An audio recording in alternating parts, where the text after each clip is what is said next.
It has been brought to my attention upon editing this vlog that I've been saying Harris throughout the video and not Harrison. Harrison, if you're watching this, my apologies. For the rest of you, enjoy the vlog. Here it is. Booyah! Alrighty, party peoples of the interwebs, the outrage of the day is the graduation speech given by Harrison Butker to the Benedict College.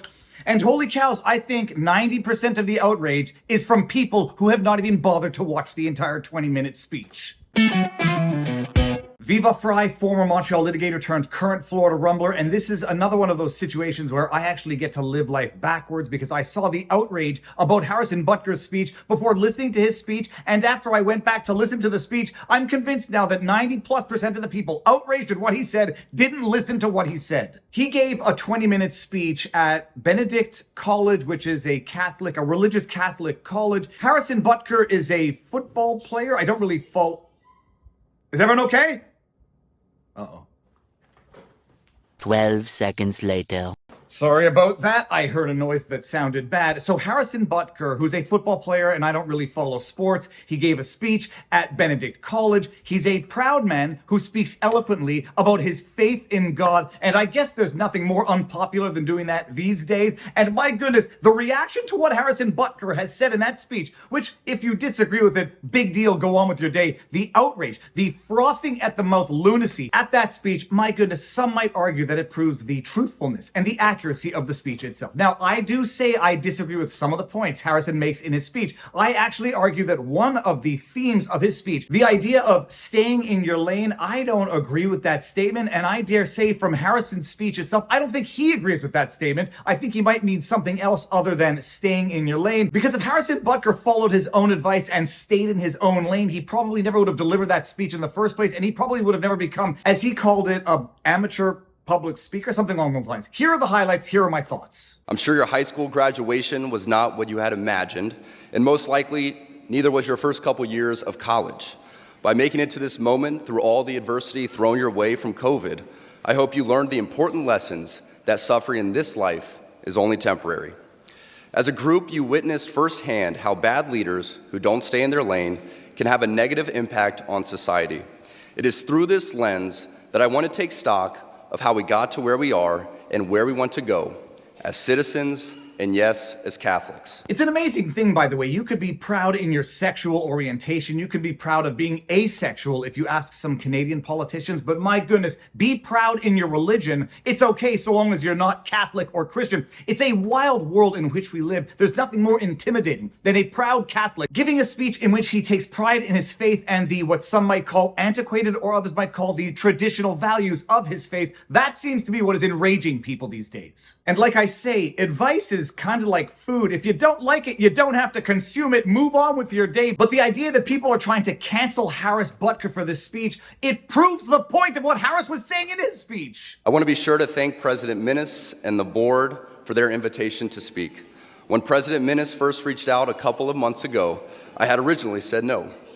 You see, last year I gave the commencement address at my alma mater, Georgia Tech, and I felt that one graduation speech was more than enough, especially for someone who isn't a professional speaker.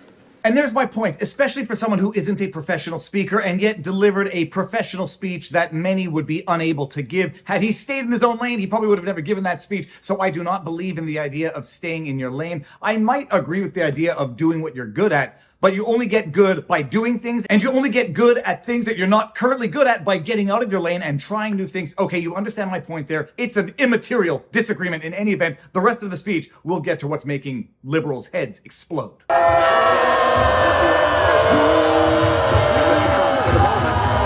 But if we are going to be men and women for this time in history, we need to stop pretending that the Church of Nice is a winning proposition. We must always speak and act in charity, but never mistake charity for cowardice. It is safe to say that over the past few years, I've gained quite the reputation for speaking my mind.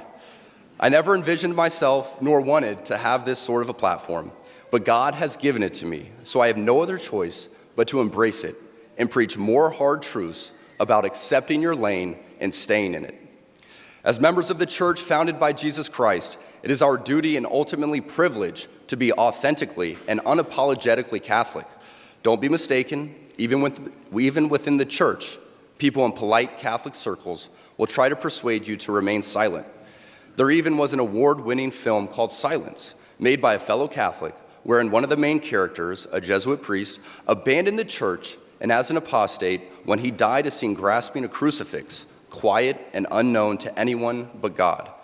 As a friend of Benedictine College, His Excellency Bishop Robert Barron said in his review of the film, "It was exactly what the cultural elite want to see in Christianity: private, hidden away, and harmless." It's an amazing thing. Being loud and proud when it comes to certain aspects of one's identity is a great thing. It's liberating. It's stunning and brave. Being loud and proud about being Catholic, not so much. You can be loud and proud about other religions, but you can't be loud and proud about being Catholic. Yeah, I can see how this aspect of Harris's speech could irk some people. The idea that it's not going to be a case of Catholics and Christians being polite and holding the cross quietly while they pass away. They're going to be loud and proud and as proud as everyone else out there, and they have the right to do it too. My goodness. It's a mind-blowing thing, that some people can actually be proud, loud and proud about traditional conservative values. Whether or not you agree with it is immaterial. That you're offended by it is childish and juvenile.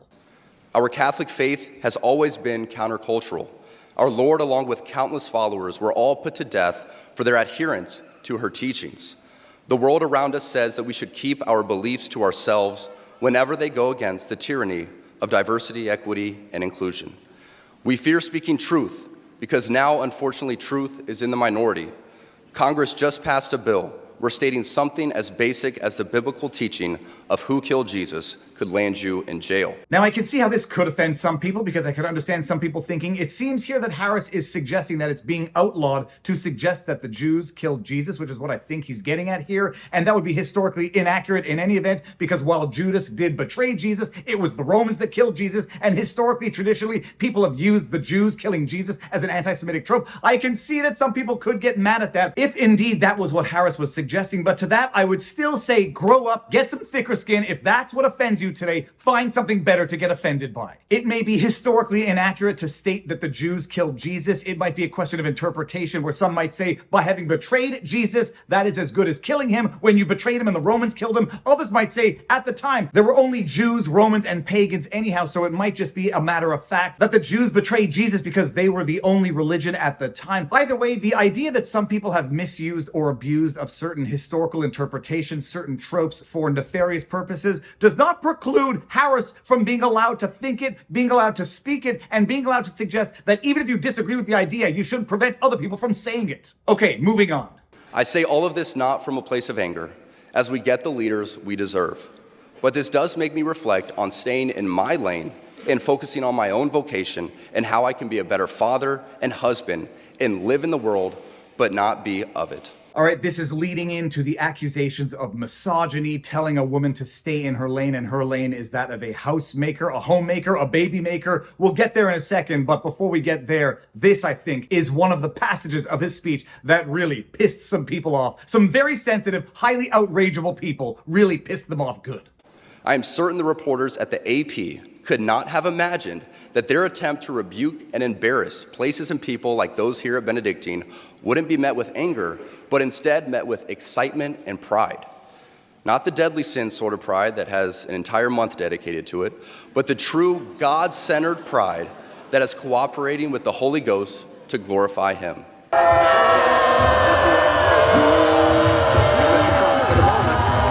The people are going to accuse Harris of bigotry here by suggesting that the month of Pride, Pride Month, the 2S LGBTQIA plus Pride Month, is the deadly sin form of pride. It's a very interesting thing. Gad Saad was just on Joe Rogan talking about how in French there are two words for the term pride: fierté and orgueil. Fierté is good pride. You're proud in your nation, you're proud in your family, you're proud of what you do in life. Orgueil is bad pride. It's sort of haughtiness, arrogance, that negative pride. In English, we don't have that distinction, so you have one word pride for both concepts. And agree or disagree with it, and I'm sure a great many people feigning outrage right now will disagree with it. Some might argue, Harris being one of them, that running around for an entire month taking pride in your sexual orientation, in any of the 2S LGBTQIA plus aspects of it, taking pride in your sexual orientation is the biblical sinful form of pride as opposed to the fierté, taking pride in an accomplishment. Your sexual orientation, for whatever it is, homosexual or heterosexual, it's not a source of pride. It should not be a source of pride, and it might be a source of pride in the negative sense, not the good sense. But again, if that's your biggest gripe with Harris, that he's suggesting that the Pride Month is a sinful biblical type of pride, all right, you don't have to be friends with him, people. You don't have to listen to what he's saying right now. You don't have to agree with it. Get on with your day, move on, and let him get on with his. If you disagree with it, agree to disagree. It is only words in front of a class. You don't need to go to that school. You don't need to listen to that man. But then to go on and try to cancel him and ruin his life because you are so shocked and offended by his words, grow up, get some thicker skin, get some stronger roots. Do not be a weak little branch that gets blown over with the slightest gust of wind. Become a bamboo that has a long root structure and that can withstand and flex with the wind. Grow up. For the ladies present today, congratulations on an amazing accomplishment. You should be proud of all that you have achieved to this point in your young lives. I want to speak directly to you briefly because I think it is you, the women, who have had the most diabolical lies told to you. How many of you are sitting here now, about to cross this stage, and are thinking about all the promotions and titles you are going to get in your career? Some of you may go on to lead successful careers in the world, but I would venture to guess that the majority of you are most excited about your marriage and the children you will bring into this world. I can tell you that my beautiful wife, Isabel, would be the first to say that her life truly started when she began living her vocation as a wife and as a mother. I'm on this stage today and able to be the man I am because I have a wife who leans into her vocation. I'm beyond blessed with the many talents God has given me, but it cannot be overstated that all of my success is made possible because a girl I met in band class back in middle school would convert to the faith, become my wife, and embrace one of the most important titles of all, homemaker.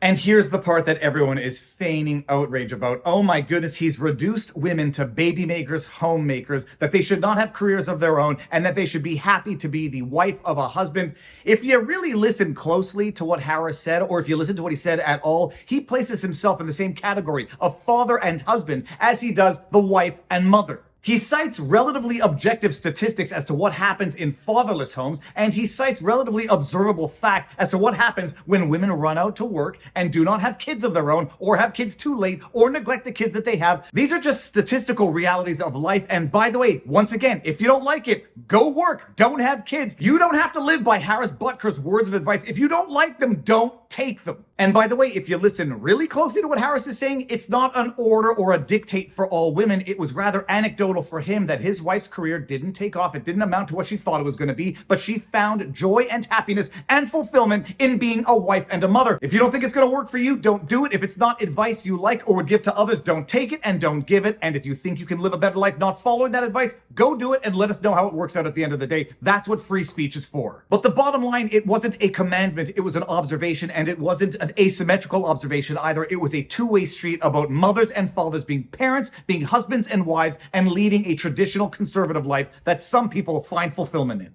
She's the primary educator to our children. She's the one who ensures I never let football or my business become a distraction from that of a husband and father.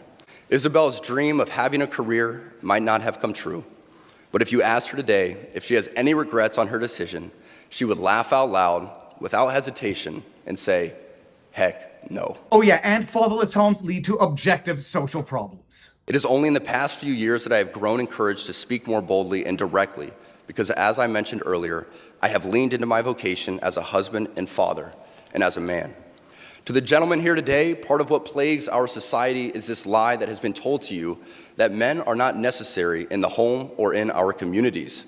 As men, we set the tone of the culture, and when that is absent, disorder, dysfunction, and chaos set in. This absence of men in the home is what plays a large role in the violence we see all around the nation. Other countries do not have nearly the same absentee father rates as we find here in the US, and a correlation could be made in their drastically lower violence rates as well. Be unapologetic in your masculinity, fighting against the cultural emasculation of men. Do hard things. Never settle for what is easy. You might have a talent that you don't necessarily enjoy, but if it glorifies God, maybe you should lean into that over something that you might think suits you better. I speak from experience as an introvert who now finds myself as an amateur public speaker and an entrepreneur, something I never thought I'd be when I received my industrial engineering degree. And then for the grand finale, the 3 words that I'm sure reduced a great many snowflakes to a literal meme. Make no mistake, you are entering into mission territory in a post-God world, but you were made for this, and with God by your side and a constant striving for virtue within your vocation, you too can be a saint. Christ is King to the heights. Agree with anything or everything Harris Butker said in that speech. One thing nobody can assert with any form of intellectual honesty is that anything Harris said in that speech was hateful, intolerant, violence, incitement, or whatever. Everything that he preached was true to his faith, true to his beliefs, and some might even say good values for a man and or a woman to live by. And again, at the risk of repeating myself, if you don't like the advice, don't take it. No one's forcing you to take it. If you don't like listening to it, nobody's forcing you to listen to it. Move on with your day. But it's not enough to say, let's move on with our day. People need to shut him down so that other people can't hear his ideas. Bottom line, if his ideas are so bad, let the entire world hear them and they will come to the same conclusion, presumably. The bottom line, seeing where society has devolved to today with all of its problems, a great many people might listen to Harris and say, he makes a little bit of sense. I might like to subscribe to his newsletter. And with that said, if you like what I have to say, subscribe to my newsletter by hitting subscribe, making sure your notifications are turned on. I've got to go take a kid somewhere. 2 seconds. Viva Fry on YouTube, Rumble, the Viva Fry on Twitter. VivaBarnesLaw.locals.com for the best above average community anywhere out there. More important than anything, exercise, eat healthy, get sunlight, talk to people in real life. And now I'm going to go drive my daughter to wherever she needs to go. Gymnastics? He's wrong. It don't take much strength to pull a trigger, but try and get up every morning, day after day, and work for a living. Let's see him try that.